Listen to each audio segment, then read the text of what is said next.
করেছিলাম। আমরা কিন্তু এই কাজটা করেছি, মানে কাজটা করেছি এই অর্থে, যেমন ধরেন আমি বলি আমি কাজ করছি দীর্ঘদিন যাবত এই কন্টেন্ট ডেভেলপমেন্টের ক্ষেত্রে।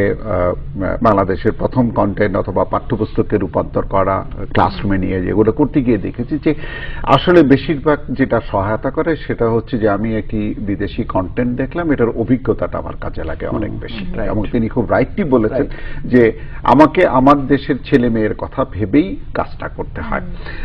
ধরেন আমাদের এখানে শতকরা 90% উপরের শিক্ষার মাধ্যম হচ্ছে বাংলা, এবং আমি এখানে ল্যাঙ্গুয়েজটাকে অস্বীকার করার কোনো উপায় নেই, মানে একদমই নেই। আমাকে বাংলাতেই কন্টেন্টস দিতে হবে অ্যান্ড লোকাল এনভায়রনমেন্টের সাথে মিলিয়ে দিতে পারে। যেটা হয় যেমন ধরেন ইংলিশ মিডিয়াম স্কুল এখানে কিছু আছে যারা একদম সে সারা দুনিয়া জোড়াই প্রায় একই বই হয়তো পড়ায়, সেই বইয়ের জন্য যদি কোনো কন্টেন্ট ডেভেলপ করা থাকে যেগুলো হয়তো আমেরিকান অথবা ব্রিটিশ অথবা ইউরোপিয়ান কোম্পানিগুলো ডেভেলপ, আমাদের কিছু এশিয়ান কোম্পানিও ডেভেলপ করেছে, সেই সব কন্টেন্ট আমরা এজ ইট ইজ হয়তো ইউজ করতে পারবো। কিন্তু আমি ডেফিনেটলি মনে করি বাংলাদেশকে তার নিজের কন্টেন্ট তৈরি করতে হবে। এবং আমি মনে করি ঠিক আপনি যেটা বলছেন এটা না, বাংলাদেশ তার নিজের কন্টেন্ট তৈরি করবে এবং ভারতে এক্সপোর্ট করবে। বাংলা ভাষাভাষী জায়গাতে আমি রপ্তানি করতে চাই এবং সেটা আমার বাজার হবে। এবং আমি এটাও মনে করি যে বাংলাদেশে এটা করবে, ভারতের পশ্চিমবঙ্গে সেটা করবে না। কিন্তু পশ্চিমবঙ্গের শব্দ চয়নও কিন্তু আলাদা, উচ্চারণও আলাদা, স্টাইলটাও আলাদা, অ্যাকসেন্টটা আলাদা, ইভেন হয়তো বিষয়বস্তু আলাদা। মানে আমাদের কিন্তু এই বিষয়টা আছে যে আপনি কাপড় কি পরতেছেন এটা ইম্পর্টেন্ট, আপনি কি নামে ডাকতেছেন সেটাও ইম্পর্টেন্ট। এই বিষয়গুলো লোকালাইজ করার প্রশ্ন আছে। প্রসঙ্গত আমি দুটো বিষয়ের প্রতি নজরুল ইসলাম খান সাহেবের দৃষ্টি আকর্ষণ করি। বাংলাদেশে আমরা যখন প্রজেক্টর দেওয়ার চিন্তা করছি, প্রজেক্টরের উপরে বর্তমানে ডিটি আছে 66%।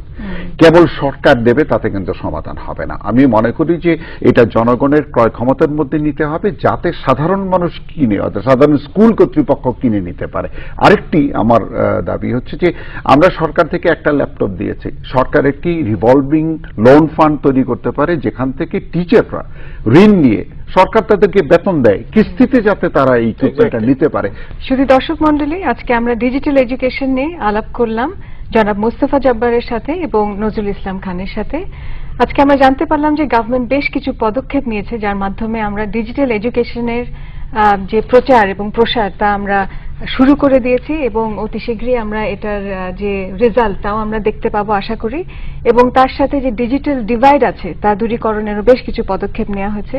এতে আমাদের যে প্রাইসিং বা costing of access to information, devices এবং কন্টেন্ট নিয়ে আমরা বেশ কিছু আলাপ করেছি। আমাদের আরো অনেক আলাপ করার ইচ্ছা ছিল, তবে আশা করি আগামী একটি পর্বে আবারও আপনাদের সাথে দেখা হবে এবং আমরা ডিজিটাল বাংলাদেশ নিয়ে কথা বলবো, যার মাধ্যমে আমরা আমাদের যে ভিশন 2021 আছে তার লক্ষ্যে পৌঁছাতে পারবো। থ্যাংক ইউ ভেরি মাচ আমাদের সাথে থাকার জন্য।